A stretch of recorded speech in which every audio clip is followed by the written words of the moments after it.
Jonette? Yes. Mr. Speaker, this matter that has been raised by Honorable Jared is really a matter of national importance, because we are dealing with the offices of the President and the Deputy President. The Presidency. Office of the Presidency is saying, Wanjala, the MP for Budalangi. Mr. Speaker, yesterday, I watched in the social media the Deputy President carrying a bag in the streets of Jomo Kenyatta. What struck me, Mr. Speaker, in that episode, as somebody who has traveled a lot, is the kind of bag the Deputy President was carrying. That one really struck me. That kind of bag is not for the Deputy President. That bag is for something else. Another thing that struck me in that episode is what was the content of that bag, because the Deputy President could not even give it to his bodyguard. He had to hold it himself in person, Mr. Speaker. What could have contained in that bag, Mr. Speaker? I don't know whether a committee of this parliament can get to know for us. What is the content of that bag that you cannot even trust with Ngunjiri Wambugu was behind him, that he held for me this bag, Mr. Speaker? I don't know whether Mr. Speaker, those are the two things that struck me in yesterday's episode politically. But having said that, Mr. Speaker, why are we discussing this matter here? The only place that can hold the presidency accountable is Parliament, Mr. Speaker. They are held accountable here, constitutionally. You know, Mr. Speaker, you can hold somebody accountable in the sense that if it is your responsibility to dismiss him from the job he has, then you are the only one who can hold him accountable.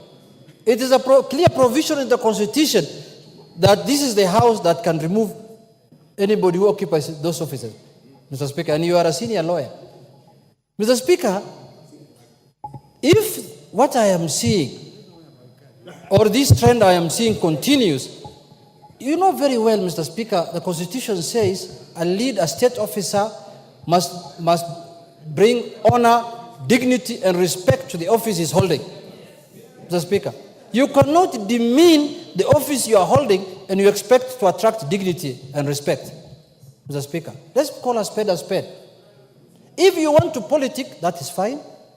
If you want to go and talk in a church, in a public burial place, that is fine. But not to the extent of demeaning the office of the Deputy President. Even the office of Member of Parliament cannot be demeaned, Mr. Speaker. When some of our colleagues misbehave, we take offense.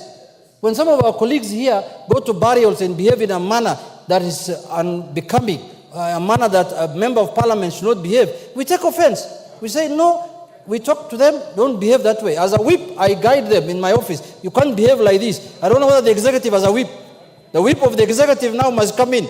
I don't know whether it is the majority leader who is the whip of the executive. But a majority leader, if somebody is not interested in any job, there are Kenyans who are interested in that job. Why don't you do something? We are here to execute it. There are many Kenyans who can perform. Men and women. Many Kenyans, men and women of high standard and caliber, including, no, I don't qualify because I'm not from Kenya Kwanza. But anybody else is qualified. Mr. Speaker, you know, Mr. Speaker, the deputy presidency is a very, very critical office. In our neighboring country, the president today who's running that country was a deputy president. She was a deputy president of President Magufuli. And today she's a president of the Republic of Tanzania. So that tells you how important that office. That is not the kind of office that can be occupied by somebody who is pulling a trolley in the corridors of Jomo Kenyatta Airport. It's not possible. So, Mr. Speaker, why we are talking as a parliament, because it is here that we discuss matters of concern to the people. And surely, Deputy President pulling a trolley is of matters of concern to the public. The discussion here is, why did he use the Kenya Airways, the public transport? That is neither here nor there. The issue is pulling a trolley. The issue here is, are we as a country having the presidency, giving the presidency the kind of respect that it deserves, Mr. Speaker? And I'm not absolving blame from anybody. Anybody who has not done his work, he can be held accountable. But Mr. Speaker, let me conclude by saying this. Mr. Speaker, people take these offices casually. And somebody thinks that if I become a deputy president, I cannot be held accountable by anybody. A member of parliament will hold you accountable. And the Constitution has given him that provision to hold you accountable.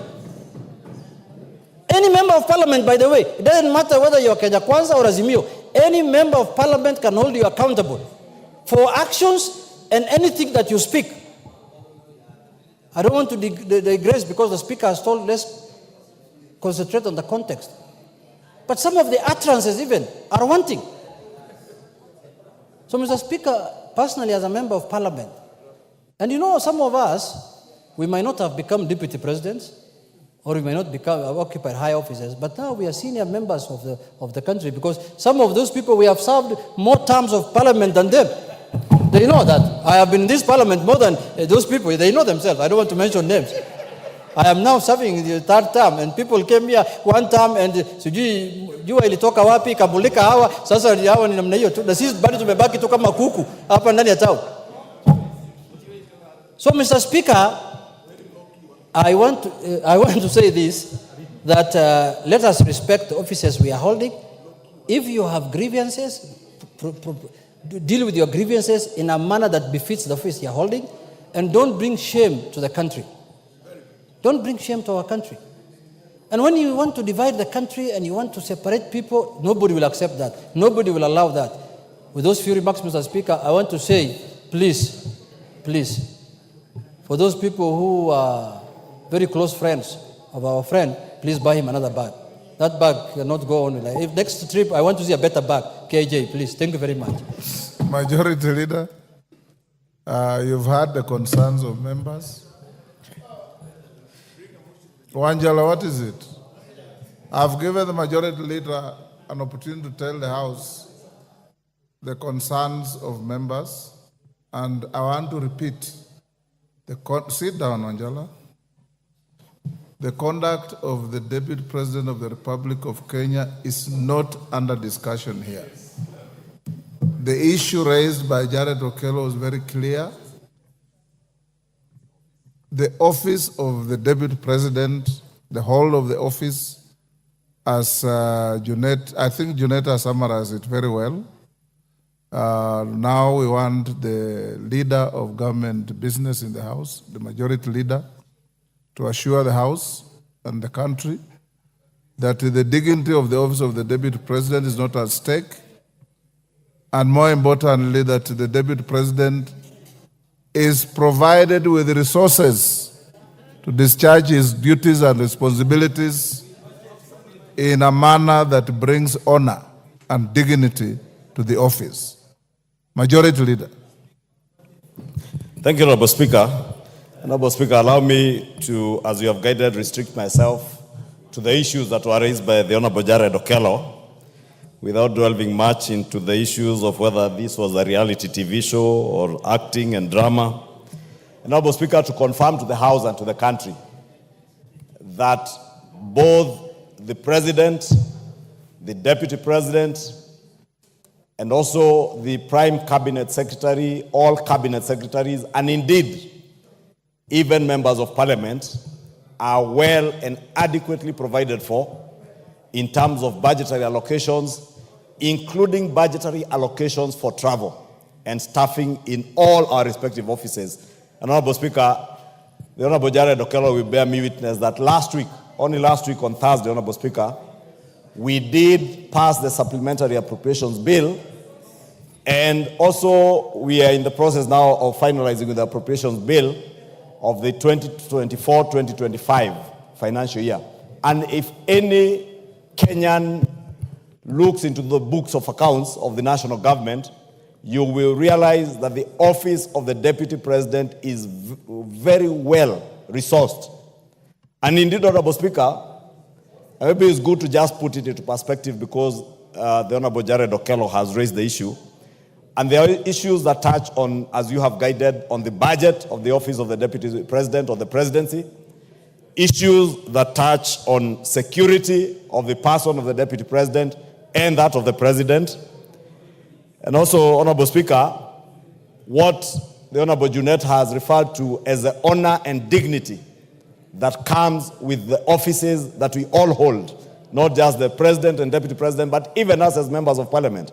Honorable Speaker, in confirming that there are adequate resources, including resources for air transportation, Honorable Speaker, both for fixed airwing, aircraft, for helicopters, and even if the deputy president opted to travel by sea, there are adequate resources for him to travel by sea, by SGR, or even by coast bus to any other bus, Honorable Speaker. And let me also say, Honorable Speaker, it is not unusual, because I don't know why anybody would think it's unusual for the deputy president to travel with our national carrier, Kenya Airways. Honorable Speaker, I have witnessed holders of that office in the person of William Ruto, our current president, used not just Kenya Airways. In fact, last week when he traveled to South Korea, he took a commercial airliner to South Korea to and fro. The only difference is that he never posed for any photograph anywhere.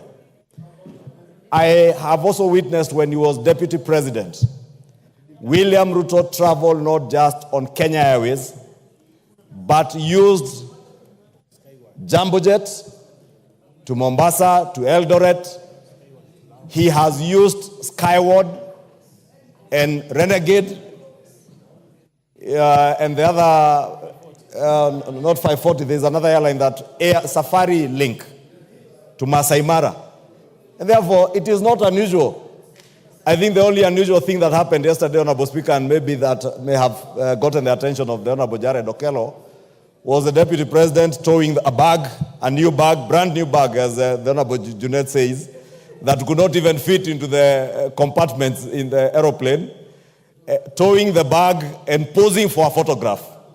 But unfortunately, I think, Honorable Speaker, on matters touching on security, the Deputy President was also very well secured yesterday, and I can confirm that to the country.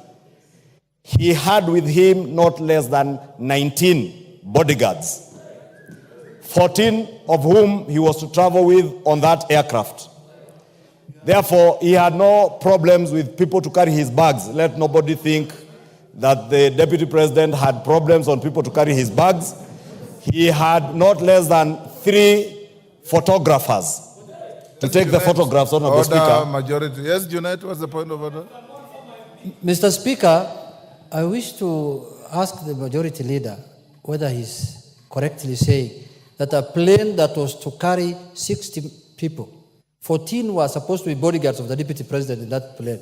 Can you tell the parliament in broad daylight that 14 were members of his security detail out of 60 members, a third of the plane, and cameramen and the other things? Honorable Speaker, the information I have, the Deputy President did not just appear for the photograph. The Deputy President was driven to the airside with his full security detail, including the presidential guards that guard him from the wrecker squad. They were there with him. There were adequate, not less than 14 officers traveling with him on that plane, including photographers, security men, bloggers, protocol people, including the former MP for Nyeri, who I hear is a chief blogger in that office now, Honorable Speaker. Therefore, Honorable Speaker, I was just making the point that the Deputy President was not short of staff and personnel to carry his bags, including photographers who are taking those photos, Honorable Speaker, and therefore his security was not in question at all. True, Honorable Speaker, in terms of the dignity and honor that comes with that office, Honorable Speaker, I think the Deputy President had this flight paid for by the government of Kenya using taxpayers' money. And to give his office the honor and dignity, those who are keen observers did observe he was seated on seat 1A of that flight. The chief blogger in his office, the former member for Nyeri, was seated on seat 2A. That's in the business class, Honorable Speaker. And others, including his security officers, I think 2 are seated in the business class with him, and many others were seated in the economic compartment. And therefore, let me assure the country that the Deputy President within that flight was very safe. There is nothing unusual in him taking commercial flights. Indeed, many of you who attended the National Prayer Breakfast will remember His Excellency the President affirming that out of the austerity measures that government has instituted and which we effected through the Supplementary Appropriations Bill, that his office, that of the Deputy President, and that of the Prime Cabinet Secretary had cut their budgets substantially. And therefore, I only want to encourage the President, the Prime Cabinet Secretary, the Deputy President, when they travel, to bear in mind those austerity measures, but at least to reduce the delegations, if not anything. I am certain nothing would happen to you when you are up there in the skies. Therefore, 1 or 2 security officers might be adequate. You do not need 3 or 4 photographers to travel with you on that plane. You can send some by SGR or others to drive to Mombasa. Therefore, I want to encourage all our government officers to bear in mind that we are in a tough situation and austerity measures that government has instituted, including Parliament, Honorable Speaker. I was pleasantly surprised the other day when I saw members of Parliament carpooling to travel to Naivasha because they thought it was easier to hold their meeting where they were holding and carpool. And Honorable Speaker, this should be the spirit, Honorable Speaker. But also, Honorable Speaker, more importantly, because I have seen these questions being raised, especially by bloggers, is the Deputy President entitled to use of military aircraft? Honorable Speaker, I did engage the Cabinet Secretary for Defense. And indeed, I have asked, Honorable Speaker, so that we may put this matter to rest, I will be writing to the Cabinet Secretary for Defense to appear before this House in plenary that only the President and the First Lady, the President as Commander-in-Chief, since we don't have a Deputy Commander-in-Chief, has access to military aircraft.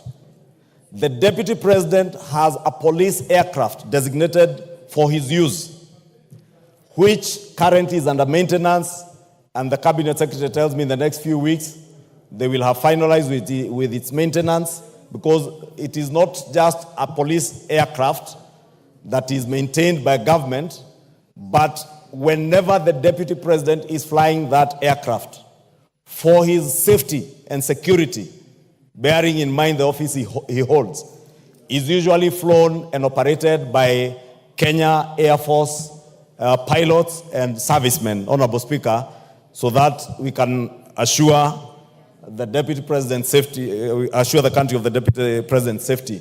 Honorable Speaker, when the Kenya Kwanza government took over, I am also informed, Honorable Speaker, our defense forces would occasionally allow senior government officers to use their aircrafts at times on request.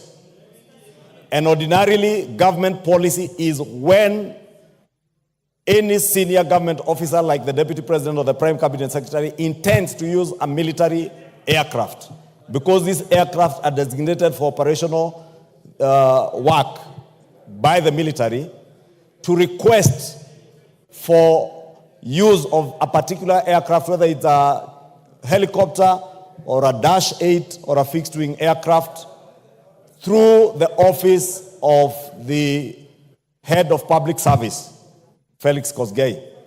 Honorable Speaker, let me put it on record because I have checked those facts. The day that the Honorable Okello refers to on Madaraka Day, the office of the Deputy President never, because I would not know why he decided to get late, because either way you could also choose, like the Honorable Speaker chose, to go and spend the night in Bungoma or in Kisumu and be near the function, or wake up early like many of us did to travel. The same with the incident that the Honorable Jared Okello speaks to this Sunday in Nakuru at the Akorino Church. It is true, the Deputy President arrived over an hour later than the President. The President was magnanimous and courteous enough to be able to receive his deputy. And Honorable Speaker, I can also confirm, because I was to join you in Laikipia, we left Nairobi at exactly the same time with the Deputy President at about 10:44 a.m. when his chopper was lifting from his current residence. Honorable, we traveled together. There was a slight challenge with the weather, I can confirm, Honorable Speaker, around Mount Longonot. And we were able to maneuver through within a period that did not exceed 5 minutes. As to why the Deputy President chose to tell the country that he had transport and weather challenges, Honorable Speaker, on the pulpit in church, again, I would not be able to be in a position to tell why the person serving in the office of a Deputy President would choose to tell what is not true while standing at a pulpit in a church, Honorable Speaker. And since, Honorable Speaker, you have guided, we are not here to discuss the conduct of any person. I do not want to dwell into that. But to assure the country that both the President, the Deputy President, the Office of the Prime Cabinet Secretary, from what the Minister for Defense has informed me, may, in writing, ask for use of military aircraft. And Honorable Speaker, the Defense Cabinet Secretary did inform me that for the last 1 year, the aircraft that were being used by the Deputy President, the Prime Cabinet Secretary's office, and other senior government officers occasioned an expenditure of 500 million shillings, 500 million shillings to KDF. KDF has written to the various offices, and the office of the Deputy President has written back, declining to share in the costs of the wear and tear and fuel of these aircraft. And that is why the Kenya Defense Forces and the Ministry of Defense made a policy decision that should any officer want to use military aircraft, it must be on request, since all these offices have resources appropriated to them for air travel. Therefore, if you use a Kenya Defense aircraft for fuel, for wear and tear, you pay for it from the budget in your office. And therefore, Honorable Speaker, should cry foul that they have not been allowed to use military aircraft. Only the President, as Commander-in-Chief, has unfettered access to use of military aircraft, but that aircraft that is designated from the Kenya Police, that is under maintenance, and I must insist, that maintenance, Honorable Speaker, you've seen what has happened in our neighboring country and our compatriots in Malawi, and may the Lord rest the soul of the Vice President of Malawi and the people who perished in the air crash, in internal peace, Honorable Speaker. We would not fathom that happening to any of the officers serving in our government.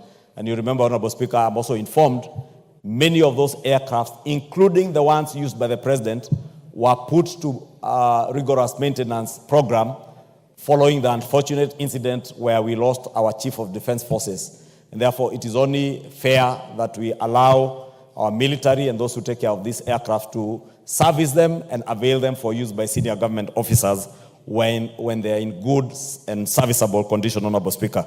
Honorable Speaker, allow me, I think I have adequately answered to that, but I want to commit, this is just a preliminary answer to the Honorable Jared Okello.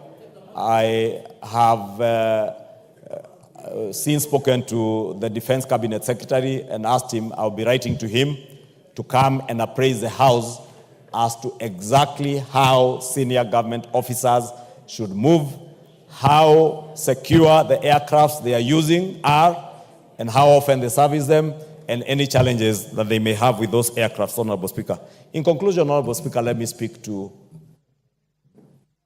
many people, Honorable Speaker, because I saw a very unfortunate post yesterday on social media by those bloggers who work in those big offices, Honorable Speaker, anticipating the demise or the occurrence of a vacancy in the office of the President. Honorable Speaker, there are things people may do casually and post online. And I remember, Honorable Speaker, when my predecessor, the Honorable Charles Jonjo, was Attorney General and Minister for Constitutional Affairs, he made it treasonable to even imagine the death of a president. We are not in that age, Honorable Speaker. But it's unfortunate that bloggers who work for senior officers of this government can post write-ups on social media, either wishing, anticipating, or praying for the occasioning of a vacancy in the office of the president and purporting that the deputy president is only an inch away from the presidency should anything happen to the president. Honorable Speaker, these are things we may take lightly. Just as we may take lightly the talk that you referred to by the governor for Nyeri, or indeed the talk about people going to their villages. And I want to agree with Honorable Osoro. These are the kind of things, Honorable Speaker, in 2007, 2008 that led us into the problems that we got into with post-election violence. When people were told to go back to their villages. Honorable Speaker, it is true we all come from villages. But please, when we hold senior government positions, we must grow beyond our villages. We must remember that we bear a greater responsibility to the people of Kenya way beyond our villages. And whatever words we utter out of our mouths, Honorable Speaker, must be words that unite the people of Kenya, not those that create divisions. Because if you create division, Honorable Speaker, you are bringing dishonor. And, Honorable Speaker, dealing a big blow to the dignity that the office you hold would have, Honorable Speaker. Lastly, as I said, Honorable Speaker, over the weekend elsewhere, respect is earned. Respect is earned. Honorable Speaker, there are members of parliament here who have suffered. Members of parliament from Nyeri will tell you how much they have suffered. The women rep for Baringo County, if she had an opportunity, Honorable Speaker, she would tell you the unpalatable words that have been used to describe her. Honorable Speaker, and I said, let us earn our respect as leaders. If I demand respect, let me respect the member of parliament for Baringo County. Let me respect the members of parliament from Nyeri. Let me respect the members of parliament from Mount Kenya and across the country. Who do you want to inform?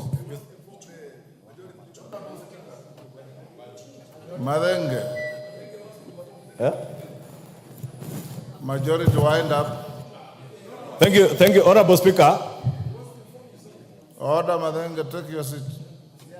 No, the member for Nyeri, I think, had me mentioning how much they have suffered. Honorable Speaker, maybe I would allow him 1 minute to inform me. He wanted to inform you. Do you want information? I would oblige him to inform me. 1 minute, Madenge. Thank you, Honorable Speaker. Honorable Speaker, I speak on behalf of the 6 elected members of parliament in Nyeri County. And this also includes both the senator and the women rep.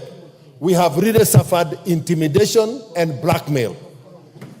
And it is imperative that as elected leaders, we be allowed the space to execute the mandate that the ordinary people in Nyeri gave us when they voted for us. It is not possible that the people of Nyeri voted for us so that we can follow an individual when that individual goes dancing, drinking Moratina, and eating nyamachoma. It is not possible. And it's not even in Nyeri. It is in, the dancing is happening in Honorable Kejori's constituency. We want to speak from the floor of this house and inform the country that respect is two-way.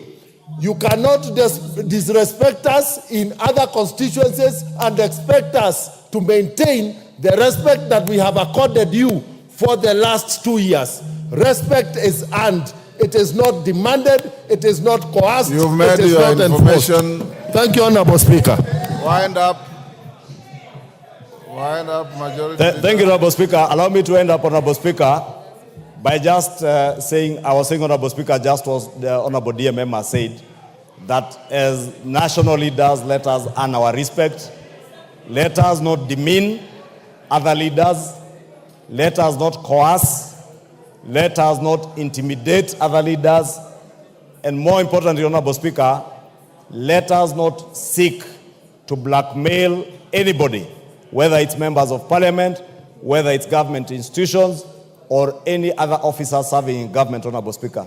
In conclusion, Honorable Speaker, as leader of majority, I have said it elsewhere, and I'll repeat it on this floor, Honorable Speaker. I will never, for the time the Almighty God will give me the opportunity to serve in the office of leader of majority, allow anybody to demean any member of parliament, whether you are in the minority, in the majority, whether you come from the same village with somebody or not. I will never sit back, and I will protect the rights of all members of parliament as their leader and as a leader in this house, Honorable Speaker, because in doing so, I believe I am protecting the dignity of not only this house, Honorable Speaker, and individual members, but the dignity and honor of the people who have elected these members of parliament. With those many remarks, Honorable Speaker, I may commit that I will be writing to the Cabinet Secretary of Defense to answer more substantially to the issues raised by the Honorable Jared Okello. Thank you. As you do so, the Honorable Minority Leader has requested me to give him a minute on this, and he will be the very last. And take into account what he will say in what you intend to... Thank you, Honorable Speaker. I really didn't want to speak to this, but I think it is my duty to raise my voice on such a weighty matter. Honorable Speaker, let me start by saying that it is not in our place as a Azimio coalition in the House. It's not part of our responsibility to meddle in the affairs of the executive or to attempt to provide solutions to the executive. But Honorable Speaker, as I said earlier on, there can only be one government for the Republic of Kenya at any one given time. Honorable Speaker, there can only be one government for the Republic of Kenya at any one given time. And therefore, a dysfunctioning government, regardless of who has formed that government, affects every citizen. What we are seeing here is the making of a dysfunctioning government. That is what I have to say first. But second, Honorable Speaker, as students of history, we are told that history repeats itself. First, as a farce, and second, as a tragedy. Honorable Speaker, you will recall what happened in this country in the year 1989 or thereabout, when the then Vice President, Dr. Joseph Njuguna Karanja, was hounded out of office on account of becoming too big, of making fellow leaders to kneel before him. He became a kneel before me Vice President. Honorable Speaker, at one point, he actually purported to be the acting president when President Moi was around still. Honorable Speaker, I don't want to say who was right or wrong. Likewise, I don't want to say who is right or wrong in the present instance, because I don't belong to Kenya Kwanza. But let me say this. Honorable Speaker, the Kenya Kwanza government has got a duty now to govern. But you also owe Kenyans a duty to give them a functioning government, a functional government. And therefore, anything that can create dysfunction in government must be sorted out as quickly as possible. Honorable Speaker, you know, when a hyena wants to eat its children, he starts saying that they smell like a goat. Honorable Speaker, I don't know who is the hyena here, who is the goat here. But Honorable Speaker, something is definitely not working. Honorable Speaker, from where we sit as Azimio members, we see a situation where the marriage is not working. And if the marriage is not working, the logical thing to do is to separate. So marry another wife. The wife and the husband are not compatible or are no longer compatible. Yes. So the most logical thing to do is to divorce, but start by separating. So if you want us to help you in the process of separation and divorce, then we are willing to do so. We shall offer our free services. Thank you, Honorable Speaker. Order. Honorable members, wacha tuachie hapo. This matter will end here. Next order. Next order. Order number 11, Committee of the Whole House. All the honorable members, will you be upstanding? We are going into a committee of the whole.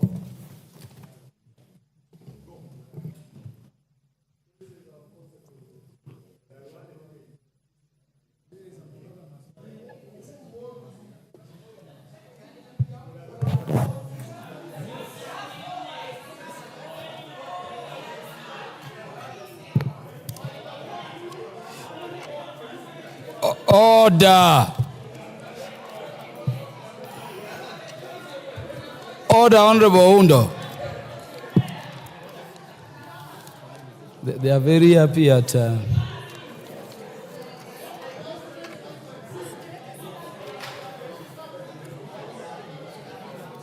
Where are we starting from?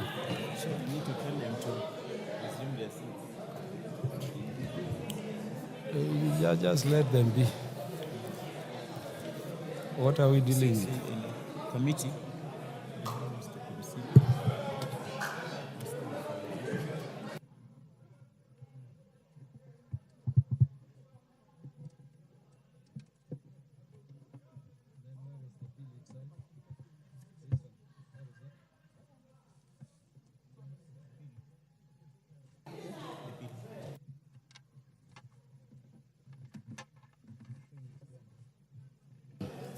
Where is the bill? This one.